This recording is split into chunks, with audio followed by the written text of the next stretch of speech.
But anyways, Dan, I appreciate your time jumping on the podcast. I've been wanting to get you on because I'm a fan of your YouTube channel, everything that you've been doing with hunting. I feel like you're one of the guys in the hunting community who's always in shape. The elk, they don't take off seasons. So, but one of the things that I wanted to talk about is I'm assuming that Elk Shape is a business, but before it was ever a business, there was a time where you're putting in the miles, putting in the weeks away from home.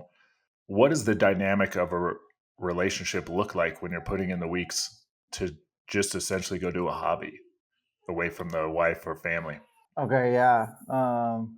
Thanks for having me on. It's an honor. I don't think elk hunting's ever really been a hobby. That's Hmm. just probably not the right word. My personality is not really catered to having hobbies. I'm capable of having a hobby, if that's what you want to call it, and it's elk hunting. You know, so before I met Alicia, my wife, we've been married for 14 years and change. I was a passionate elk hunter. And so probably told her I was, just like anyone who's a hunter, you tell your potential wife or girlfriend or whatever that, hey, I'm really into this. Just so you know, I hunt a lot. Probably got to put them through a couple seasons just so they know that, like, what they're getting themselves into, quite honestly. So, uh, and I've learned, I had a couple serious girlfriends that did not like. The reason we broke up was because I hunted so much, and they didn't understand. I don't think you should really. I don't think you get like signed up to get married just so you can change who you are. Conversely, I think you get signed up to get married to change who you are. You know, it's kind of a dichotomy, but that's something I'm not willing to change. I live to elk hunt and be in the mountains, and so for our household, it's like, it's we don't have it all figured out. It's not always smooth sailing. Um, it could be considered a really selfish pursuit. So it's delicate. I mean, we could dive deep into that, but like honestly, it's awesome to go do. It takes a toll on in the family, and you got to be conscious of that. I mean, if you're willing to take a deep dive, I would love to. I know the dynamic in my household, it's the same. It takes a toll. I will do 7-day hunts, 10-day hunts, whether it's in my own state or a various state. But there is definitely that massaging my wife into it. We've been together 14 years. Haven't been married 14 years, but we've been together 14 years. And initially, it was 100% selfish on my end because I was never looking at what vacation she wanted, what time she wanted to spend together, etc. And it was like this was a priority for me. And so for me, I had to actually had to change, adjust my leadership in the household to continue to hunt and hunt even more because I only wanted to hunt more. I don't know any guys who want to hunt less, or at least not the guys that are on this podcast today. And so I personally, I had to take a look in the mirror and be like, okay, how can I make this to where there's this kind of mutual benefit. She's being taken care of. She doesn't care. She's like, you know what? You go do that because I know how much you love it. Versus in the beginning, she could tell it was, and I knew it was selfish. It's what I'm going to do. It's already in the books since February or January, or depending on what state it's Yeah. you're applying for. But how did I guess your massaging through whatever terms you want to look at, how did that go in your household? This episode is sponsored by Black Label Meat. Black Label Meat only sells premium quality meat that is grass fed, grass finished, and they do regenerative grazing practices. Check them out now, blacklabelmeatcompany.com, and use the code Jesse for 10% off. I get asked this question a lot, so I'm pretty well rehearsed, and I don't want to be like that on your pod, but um, I'll tell you, this is stuff that I'm still working on and don't have it figured it out. So, like, that's your disclaimer is like, if you're going to heed some of my advice or best practices, these did not happen overnight. But you already kind of brought up a couple good points. Like, what is her version of elk hunting? Meaning, what is her passion? What gets her excited to do something? And that is something I didn't pay attention to in the beginning. I didn't really care what she was into. Um, if I'm being honest, like now I'm very concerned as to what gets her motivated, stoked about life. And I'll just give real examples. It's like taking the family to go do things, and being premeditated is very important. So getting a calendar out and planning something in the late winter, planning something in the late spring, and then filling up. Like, summers to me are not about me at all. So I don't go do a bunch of scouting. Like, if I got tags in other states, and I really like scouting, I really like driving down to these new to me units and learning the roads, the lay of the land, where I'm hiking in. Like, it's really helpful, but I don't do that anymore. Shed hunting. I love picking up brown gold. Um, I don't know if you're a video podcast, but I love picking up brown antlers and just being out in the mountains in the spring. And I'll probably do a little bit more now that my kids are getting older, but nothing compared to what I used to do. Just kind of put it on the ice, man. It's not, something's got to give. That's one thing I'm willing to give up. And summers, I don't make a bunch of plans about me in the summers anymore. And just this last weekend, we went and got the entire family ski passes. Our kids just learned how to ski the last couple of years, and I'm like, okay, we're going to go skiing every Friday, which means I got to still get all the work done that I need to get done in a week. Just got to get it done in 4 days instead of 5, and take the kids skiing. They don't have school on Friday. So we went and got ski passes. Like, I'm not passionate about skiing. I'm passionate about elk hunting, but that's a sweet family thing that we can all do together. What we can do with my wife, et cetera, et cetera. So figuring out their version of elk hunting is important. The other thing, and I'll be honest, man, is like, if you do go hunting and it is selfish or whatever, and you're passionate about it, and you're gone for, I think you said 7-10 days. Okay. How are you behaving the second you come home? Are you like a bigger a-hole than when you left? They're not going to want to send you off. But if you come home a better version of yourself, a more intentional father, husband, with some clarity on maybe some adjustments that you need to make at home, there's going to be value there where your wife's going to be like, I don't like him being gone. It's kind of a burden. More is on my shoulders. But man, every time he comes back, it seems like he's just a better husband, just a better version of himself. So I would encourage people that want to hunt more, you better come home better. And then obviously while you're gone, especially when kids are young, something that I did, I don't do this as much now, but there was a time when I would be gone for an entire month and we have kids in diapers. Well, mom's going to need a break. So the one thing I would do is I would set up and make arrangements with my mom, her mom, or a babysitter, so she could have a girls' night out every week while I'm gone. Probably sent flowers as a surprise with a massage appointment already booked. Like, dude, I did a lot because I've really selfishly, I wanted my hunt to go well. And if I'm being really honest, I hunt a lot better. I'm a better hunter when I know that my family is dialed and taken care of while I'm away from there.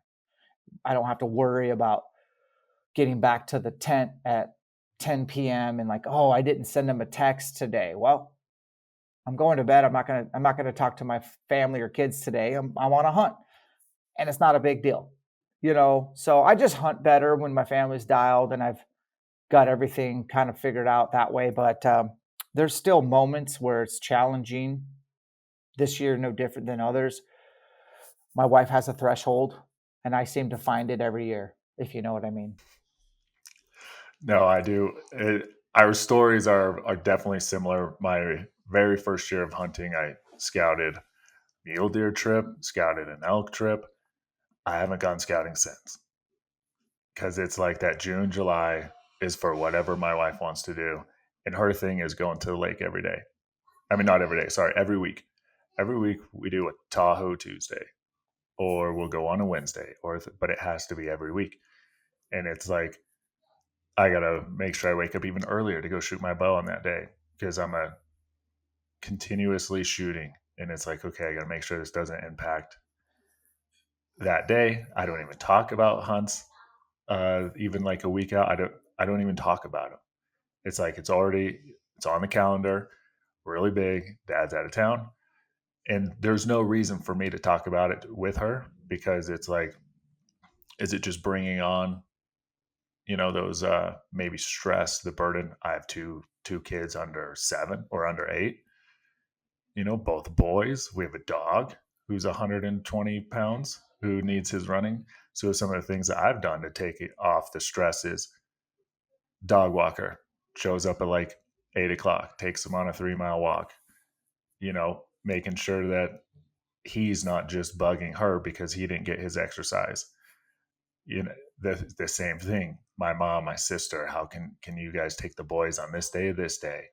Yes, her free time. Because when I am home, she's used to a lot of time by herself, away from Yeah. the boys, away from me, away from the dog, to just do whatever it is that she does. And it's just part of our routine. And I've gotten better at even making sure she gets more of that time throughout the year. But again, even with me, it was selfish. And it's like, if I keep this up, one, getting negative texts when you have service Oh, is the fucking worst when you're in the middle of nowhere. It's like, those oh, have kind of almost gone away in a sense because of the learning lessons. Because it's like, I want to hunt even more. I want to hunt even more. Like, what do I got to do to not get any text messages and not because she's so angry that she doesn't text, but it's just like, she might be like, how you doing? Did you get what you go for? Because my wife's not into the whole, she doesn't want me to send her a picture of a big old grip and grin. yeah. So I send her a text. I accomplished the mission. I got what I came for, like something like that. And then she's like, okay, cool. That's awesome. Congratulations. Um, but she's not one of those, you know, hunting women who are like, I want to do it too. That ain't her thing. She was freaking Cinderella at Disneyland, to give you context of my wife. But it was years of growing, and it's one of those things where I think you're the same, of being a little bit self-aware of like, okay, we're not going to stop this, but how do we make it to where our spouse doesn't hate it, where they're actually encouraging, okay, I see that you come back better, I see that you have that clear mind. Because yes, while we're hunting, we're in the middle of nowhere, we have a mind to be completely clear of any distractions. I love going hunting where there's no cell phone service. That's probably my favorite spot. There's no roads and no cell phone service. I'm like, I'm there.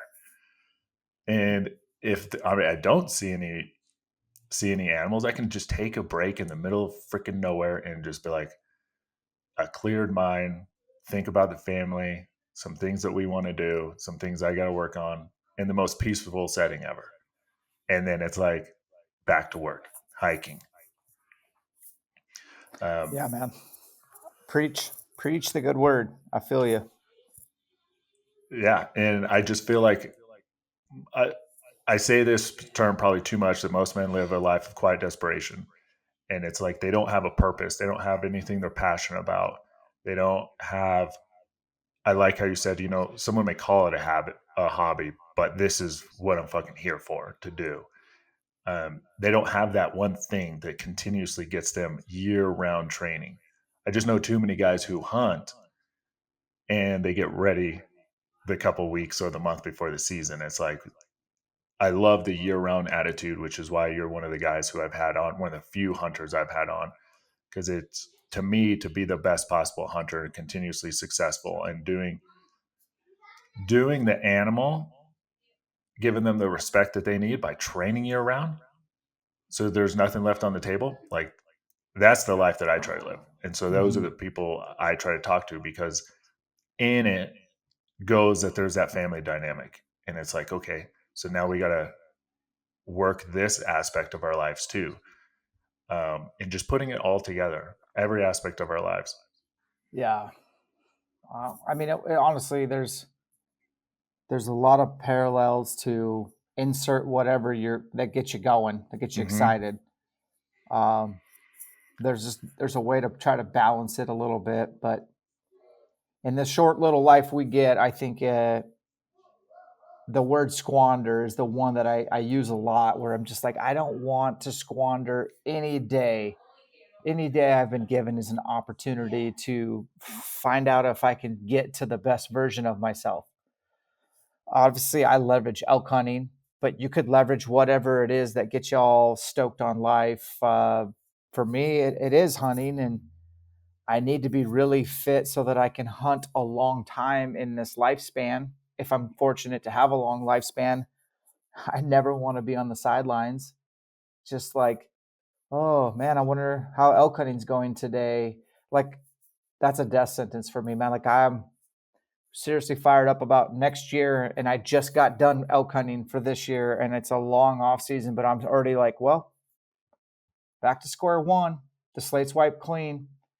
What do I suck at the most?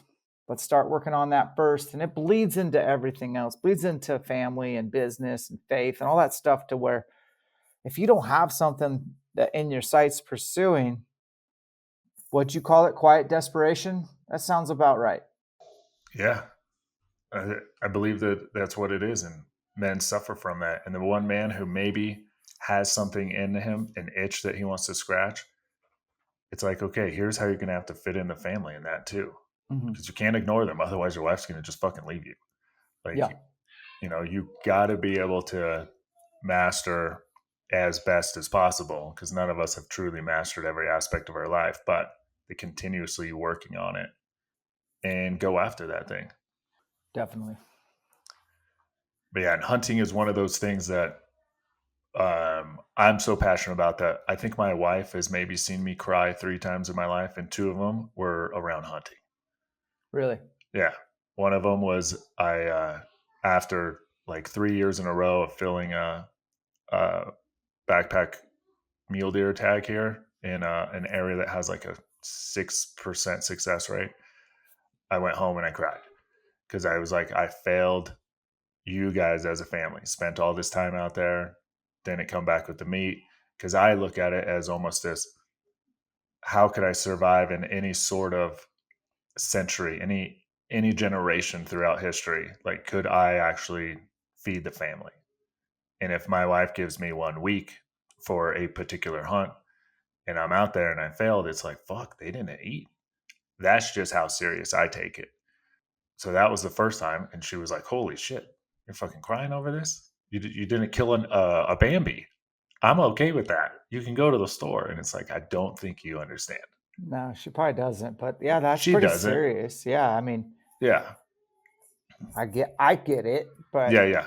you know, modern convenience, you know, nobody truly this day and age probably stops and thinks. You just go to the store and grab whatever you want to grab, and Hmm. most of Americans are meat eaters.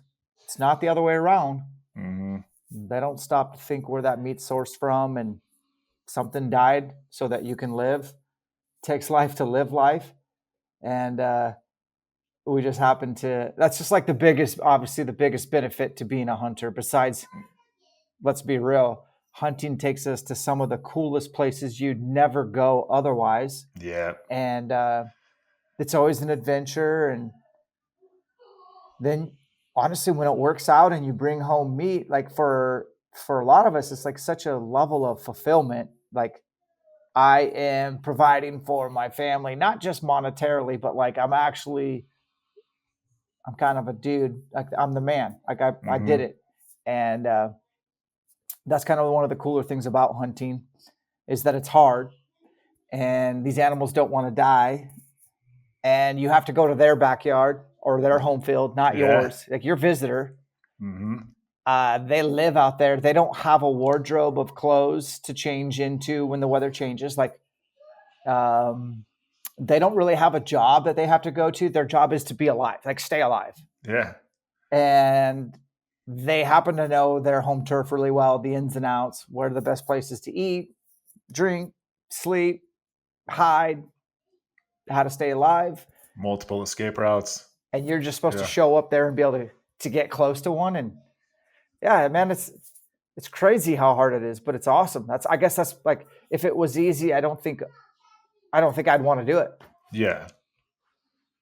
Yeah. If it was going out and shooting an Angus who isn't scared of us, it's like, well, that was lame. Never doing that again. Yeah. Yeah. No, and these, like you said, they are trying to survive every single day. They got cats chasing them, maybe bears chasing them, depending on where it is, maybe wolves chasing them. So a handful of other predators. And then we come along from the city and we're like, well, we'll get this done. And I don't know if you do any rifle hunting or just archery? Oh, I have done a little, and I have amazing rifle setups, and I shoot long range, but Mm-hmm. like very, very little. I'll say that. Okay. Like next month, I'm probably going to go shoot a deer with a rifle in Montana, but almost, I'd say like 99% of my hunting is archery. Okay. Yeah. So I have not hunted with a rifle yet. I'm still in that zone of, it's like, I'll draw an illegal weapon tag. It's like, I got my bow. That's cool. It's It's like, good. yeah. And that's just where I still am today. Maybe when I'm 60, there'll be a couple tags where I'm like, every year it's like, okay, I'm taking my rifle. Or maybe 70. I don't know. One day I'm sure I'm going to get into it. But the whole long range thing, I'm like, that just sounds like another expensive hobby. It is. I've whole- tried to. Yeah. I've tried to kind of be careful, but man, it is. It's actually got a lot of archery crossover Mm-hmm. with long range shooting. Like, there's so much similarity to being able to shoot a bow good versus shooting a long range rifle. And I'm actually probably more into just shooting targets, like steel targets, Mm-hmm. with the rifle than anything. But the last time I shot an animal with a rifle, last elk I killed with a rifle was 2000, like the year 2000. And then since then I shot a bear a couple of years ago with a rifle. And I was taking some friends bear hunting. They shot one across the canyon down in the bottom. And I knew we were going to go down and go pack it out and and these guys love bear meat. Bear meat's pretty good. And then another bear popped out a few minutes later, and my friend's like, you bought 2 bear tags this year. And I'd already shot a bear with a bow, spot and stock. And I was like, yeah, I got another bear tag. He's like, we're going down there anyways. That's a nice bear. You should use my rifle. And I was like, no. And then let me lay down prone and just look into the scope. I hadn't shot a gun for years. And I got in there, laid down prone, got the parallax dialed. He dialed it. And I was like, I'm going to take it off safety. And I just like laid down, controlled my breathing, just slow squeeze, no anticipation, shot breaks, bear down. And I was like, wow, this was cool. It was cool to do that. And rifle hunting's awesome. But that's cheating in my world, right? Because like, Mm-hmm. I would have, with a bow, had to go all the way down there, cross the creek, get to the other side without having my wind blow towards that bear, relocate that bear, like make sure he's there, then get into bow range. And then when you shoot bears with a bow, they never stop moving. They're always like feeding and getting into stuff, and just, they don't hold still. And there's a good chance what I'm saying, I would have gone all the way down there, crossed the other creek, got to the side and not found him, or he smelled me, or he didn't hold still enough for me to shoot him. And then you hike all the way out with no bear meat. So I understand both sides of it. But I'm a biased bow hunter, and I like failure. And so, it was good to be, it was a good update on bear hunting. Like, it was a good update for me to see what a rifle is like 20 years later. But I'm with you, man. Like, it's just more rewarding to do it with a bow. And I have respect for all hunters and however they legally choose to hunt. Yeah, I agree. It's just not for me right now. With your children, have you got them into hunting yet? I don't even know if they're going to be into hunting, man. Okay. I How old's the oldest? My daughter's 10, my son's 8. Okay. I figured both of them would have killed deer by now, to be quite Hmm. honest. As a father, I can't make them love what I love, but I can make them hate what I love. So I've been really cautious on like pushing my boy to do Yeah. what I do. My only like brag story is that this summer I had an elk tag, and it's like a 9-hour drive from my house to get there. And I wanted to basically, I wanted to go check trail cameras that I had left out when I was hunting there a year before and put out some new ones. And my wife was like, and I needed to go down there because I could make some content around it for some companies I work with. So it was kind of a work trip mostly. And my wife was like, well, why don't you take Tristan? He's 8, and I was like, all right. And so I talked to him and I tried to sell him on how awesome it was going to be. And he's like, I don't think I want to go. And my wife's like, I'm going to actually make him go on this because I think he doesn't know what he's missing. So when he went, my plans changed. I had trail cameras that were like some places 6 to 8 miles deep from a trailhead. We did not go get those trail cameras. We went and checked two cams, and they were legit hikes, like 1,500 vertical feet up, down. And I made sure to go that we swam in, like, I think we jumped into 2 different alpine lakes that weren't even in my unit to hunt, totally just for him to get outside and experience the outdoors and jump into a freezing cold lake. And so we did that. I got him a BB gun at Walmart on our way down, taught him how to shoot that. So when we got back, his favorite thing about the whole trip was obviously cool, like shooting a BB gun, but wasn't like over the moon like would have been, because I'm different.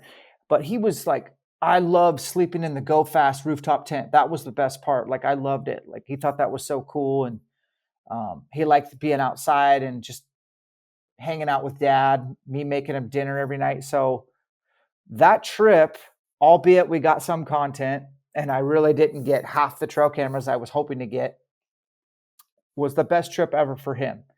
And I made sure that he just had a good time. And I feel like that's the seed I needed to plant to show him, look, man, I don't care, Tristan, if you ever hunt, but darn it, you're going to learn to know how to be outdoors, and that this is compelling. This is like truly magical and trumps your little screen that competes with all this out here that tries to compete.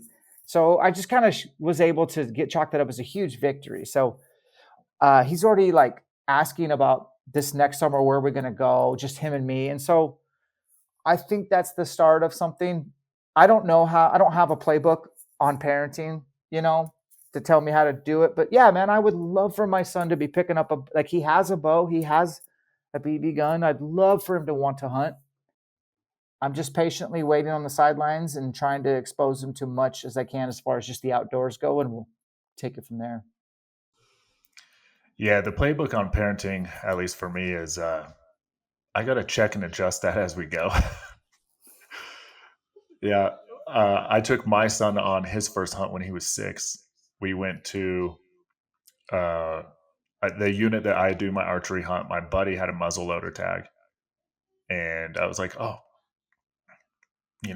Chance has been asking to go hunting with me. I don't think he knows what it is, what it means. He just sees Dad leave and wants to come along because he likes to help me grind the meat, cut up the stuff when it's here in the kitchen, but he doesn't see what happens out there. Mhm. So I took him last year on a buddy's muzzleloader hunt, and he loved the peak refills, like, and turning on the jet boil. To him, that was the coolest thing. Like, Dad, look at this. You just hit this Mhm. button in the fire and it's boiling. And it's like, yeah, man, he was all about that. He wanted to have a peak refuel when we got home. Oh And yeah. it's like, dude, those are just for hunting. Cause we're pretty food snobs in our house, to where it's like, if it's not game meat or grass fed, grass finished beef or like fruit, we don't eat it. Right. There's zero processed foods in our house. But anyways, he was all about those. He he actually hiked pretty decent. Anytime I felt him lagging, or I was like, maybe this is going to reach a point where he will start to complain, I threw him on my pack. Because, like you, it's like our son, 6, 7, that's an easy, just add him onto your pack and continue to hike for a couple miles. Like, Yeah. it's a non issue. Piece of cake. Yeah. Yeah. And so it's like I throw him on, and then I would just hop off. He was having a blast glassing and like, look, there's deer. Like, how come Colton doesn't shoot those ones? And we ended up only staying for 3 days. And my buddy had a couple opportunities, but the unit we're in has really good bucks. There was a couple full draw film, like the submission, the full draw film tour, whatever. Mhm. There was some guys who submitted a couple videos 2 years in a row with mule deer from the exact same unit. Like literally one year, both years I ran into them. Okay. Yeah, so good bucks, and he was waiting on something good. And then my son, a couple days later after we leave, goes, "Did Colton kill a deer?" And I was like, "No, he didn't kill a deer." He goes, "Why? Why didn't he just kill a deer?" And it's like, Why? but it's, I mean, it's not always that easy. And then he's been asking to come, and I haven't taken him on my own hunts yet. I've taken him on other people's hunts with me as my little guest, throwing him on my pack, etc. But I think next year he'll be 8, and it might be one of those ones where it's like, okay, you want to. My wife's always trying to get me to take my dog, but how about you come?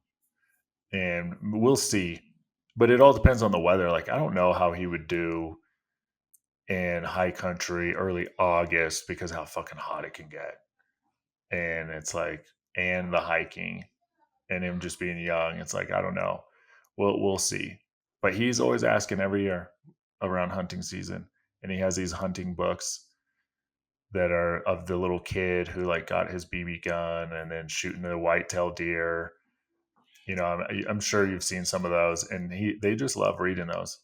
That's awesome. Yeah, so far with the older one, he has an interest, but he also hasn't told me that he even dislikes a single sport. So it's one of those things where I'm like, he says he likes everything. He loves football, but it's like, okay, we'll see when it really comes down to us like harvesting an animal that it's like he's right there next to me, shoot it with my bow, and him get to like actually experience that whole thing. That's really cool. My son has vocalized one sport he does not like.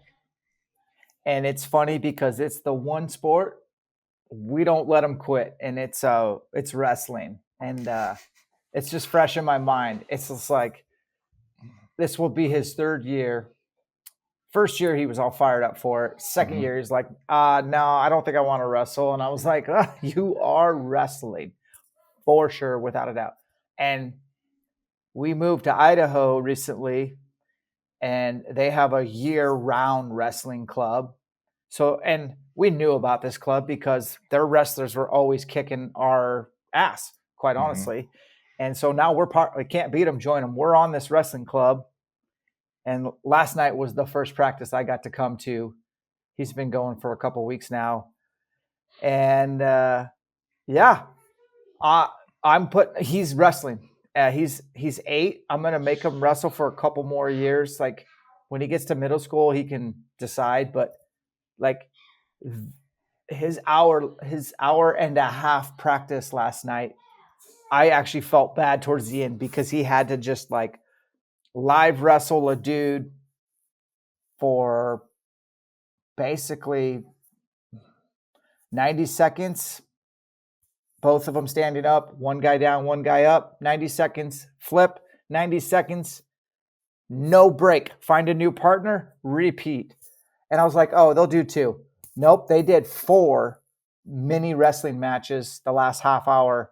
And my son is done, and I saw him cry twice. I saw him lay the smack down a few times too. And I just saw him doing hard ass shit on the mat, getting his teeth kicked in, and then like having some big wins. And he's done, his shirt soaked. I've never seen that ever. Looks like he took a shower. Mm-hmm. And all I said to him was like, Tristan, great job tonight. I love how hard you worked. I don't care if he ever wins a match, dude. I just want him to be exposed to the work that these wrestlers put in.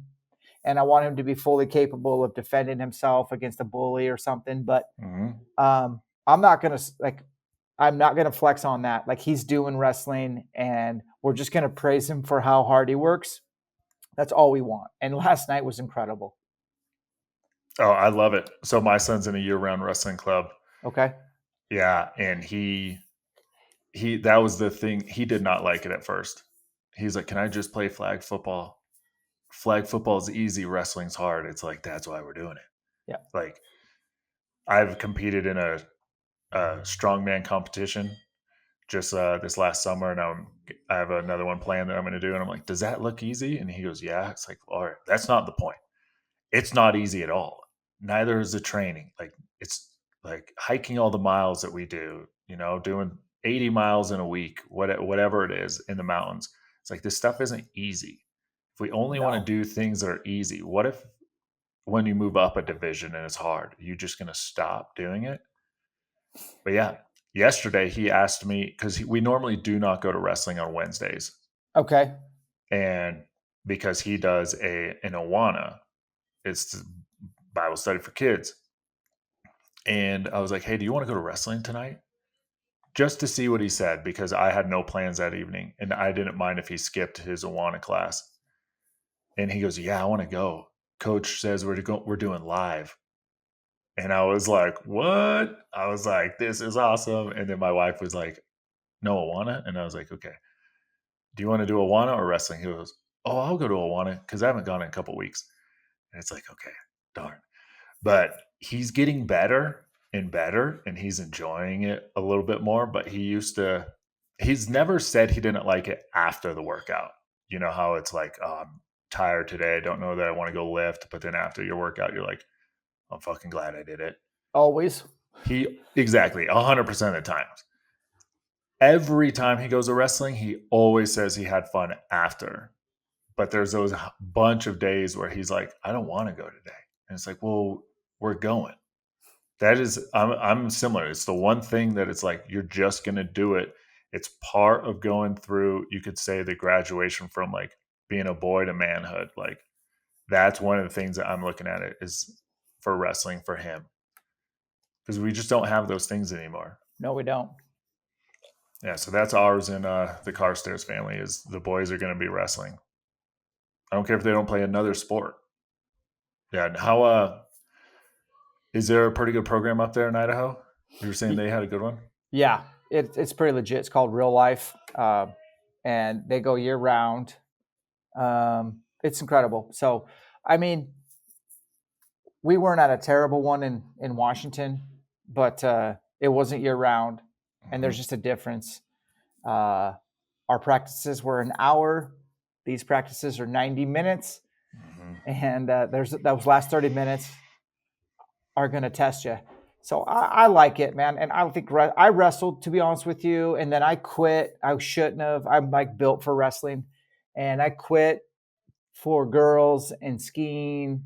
And I should have wrestled through high school, but I didn't. And I like wrestling. I think you got to be like, I just like how hard the practices are, and that's it. That's what I like about it. It's just work. When I was a strength coach, I loved training wrestlers. It was like, all right, guys, today we're going to run through this brick wall for time. Go. And it was just like, no questions asked. So wrestlers just like to work, Mm-hmm.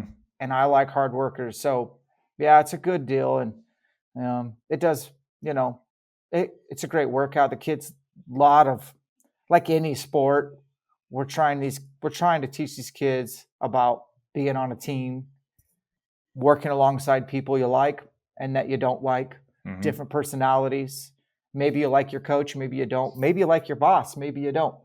Maybe you like your coworkers, maybe like sports teaches you so much about life and you don't even know it at the time. But huge fan of that. And I think I'm like you. If my kid wanted to do piano lessons or Awana, we're going to support that. Like we're going to definitely try to get behind them and what they want to figure out their passion. And like both my kids play soccer. I did not growing up playing soccer. I do not like soccer, but dude, when I get back from elk hunting season, I'm on the sidelines every Saturday for a doubleheader for 5 Saturdays in a row. Mm-hmm. And I'm pumped about it. You know what I Yeah. mean? And I like soccer from the standpoint of like, those kids get a great workout. Like they are burning calories, they are running, and they're part of a team. Check, check, check. Yeah. Yeah, my son has me signed up for winter flag football that's indoor right now. We have our first practice and first game this weekend. But he wants to try and play soccer next what's it called? Next summer. At one point, that kid was in golf on Mondays. He was doing wrestling because wrestling is year round, flag football, and he's in gymnastics. He likes doing gymnastics, and some people might say it's overload, but I'm fortunate enough. My wife's stay-at-home mom. I work from home. I don't even know. You might even be able to hear my boys out there outside the office making noise. They're getting ready for Halloween stuff. Yeah, dude. Otherwise, it would just be, I would be like, there was no way I would live a life where it revolved around my kids' sports if I didn't work from home.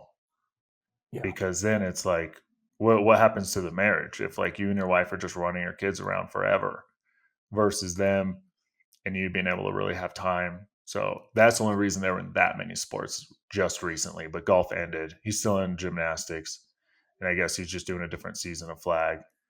But whatever they want to try, I'm like, dude, yeah, try it. Yeah. Yeah. My wife wants them to try tennis, and I was like, I joke with her, that's a little gay, and she's like, no, man, and it's like, I'm just kidding. We'll let them try it. You Heck yeah, know, man. yeah, I want them to try all this stuff. Like they even had bows and they broke them. But hanging out with the kids is fun. You also own a gym. Do you still own a gym? I don't. No, I owned a gym for about 11 years. Okay. Worked in gyms before that. Pretty pumped about not owning a gym. Okay. Been there, done that. Yeah, I guess where I was going to go with that is, but regardless, you're a person who has essentially works for himself in a way. Would you say that's correct? Yeah, depending on who you ask. I feel like, yeah, I'm self-employed, but I got bosses, multiple. Okay. Yeah. At what point, I guess, and I don't even know if you've ever thought of this, it's something that I try and do with my older boy a little bit. Incorporate your children into the learning of business Oh, and the hell learning yeah. of what we do. I'm into that big time, man. My kids are so aware, hyper aware of what I do for work. I've explained inside and out what I do. Like, I got a podcast studio 5 feet to my right here, man. Both kids, I'm like, when they come over to my studio, I'm like, get in there and podcast with each other. I don't do, like, I just show them how to hit record. I just love it. It's entertaining. They know that I podcast. They know I got a YouTube studio. They know the companies I work with. Damn straight. Like I want them to know like exactly what I do for work and how I do it. And I've literally told my son so many times, like he thinks he wants to be a YouTuber. And I'm like, okay, here's the camcorder. Go. And then he'll bring me back the camcorder and we plug it into a piece of shit old computer and put it into like iMovie, and I'm like, here's how to make a cut out the fluff, compress it down, tell me a story. And so, yeah, like I'm huge into just showing the kids what I do for my business and getting them exposed to, they live in a really cool time Hmm. where you can make a living doing whatever it is you love. There's a way if that's what you want. And I don't understand why someone wouldn't want to make a living doing what they love.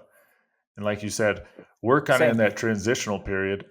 I'm not sure how old you are, but we're in that transitional period where growing up, at least for me, I'm 37, almost 38, where there wasn't the thing where that you could make money really on the internet when I was a kid, unless it was doing something inappropriate and you were a female. You know, it's just so different. And we're getting in that transitional period to where all our kids will know is like, oh, I can always make a living purely on the internet and never have to leave my house. Yeah, Whatever it is, definitely. through personal brand, making knickknacks and putting them on fucking Instagram, being a YouTuber, etc. Providing a service, consulting, anything, because you can just reach everybody, which is really cool. And I find it just so interesting that when parents don't bring their kids along into their business or even how to start a business if they are business people. Like my father-in-law, he died a month ago, and none of his sons knew fucking anything about his business. So Oh, one, wow. now that he died unexpectedly, that's all a mess. But two, it's like, how do you even continue anything on if we don't take our children and show them all the skills that we have and that we have acquired if we don't do it at a young age? Like my younger boy's 3, so I'm not showing him any of this stuff. But my older boy, we did our first podcast together this week, actually. He's been That's asking to awesome. be on the podcast. And I'm like, yeah, it wasn't the best episode because he kept saying he was nervous. And it's like, it's just me and you, bud. But he understands, like, dad works for himself, dad works from home, dad owns part of this ranch, dad does this, dad, you know, and it's like, we homeschool. So part of it is like we want to give them, I guess, life school or unschooling as far as traditional school goes, and just bring him along. I've taken him on business trips. It's like, hey, I got this trip to LA, and he's like, I want to go, and it's like, okay, let's make it work. I'll call him back, tell him I need 2 flights, and you can come. And he'll just sit there and listen. I don't have a son who's fucking just all over the place. He just wants to like listen and understand things, Oh, which is wow. cool. That's Yeah. really cool. Yeah. Don't get me wrong. He gets bored like every other kid, but he's not always bouncing off the walls. But I also started taking him to a lot of things with me really young as well. So that kind of programming, like, all right, this is adult time. Sit here, listen, take notes. Tell me what you remember or what you learned when we're done. And so he'll be like very, very curious. And then there'll be parts where I'm like, man, he really was listening. Cause like a week later, hey, dad. And he'll ask me something about the meeting.